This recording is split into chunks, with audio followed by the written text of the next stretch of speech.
ওই দেখো বিশাল ওই উঁচু পাহাড়ে উঠে আছে, আমরা বলেছি আমরা আর পাহাড়ে উঠবো না।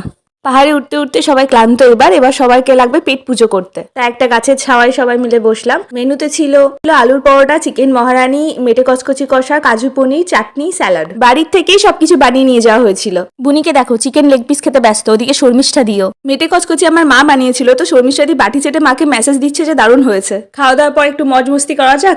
আমরা যে জায়গাটায় খেতে বসেছিলাম সেখানে আশেপাশে সেরকম কোনো লোক ছিল না, নয়তো আমাদেরকে সবাই পাগল ভাবতো। এবার সবাই এক একজনের অ্যাক্টিং করছিলাম, যার যার মনে হচ্ছিল অ্যাক্টিং করতে সে তার অ্যাক্টিং করছিল।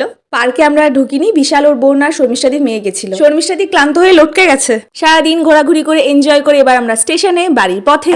আজকের পিকনিকটা ভীষণ মনে থাকবে। ওই দেখো বিক্রম বেতাল। এতটাই টায়ার্ড হয়েছিলাম আমি যে ঘুমিয়েও পড়েছিলাম ট্রেনের মধ্যেই। ট্রেন থেকে একে একে নেমে সবাই যাচ্ছে এবার বাড়ির পথে। ভীষণ আনন্দ হলো, ভীষণ মজা হলো।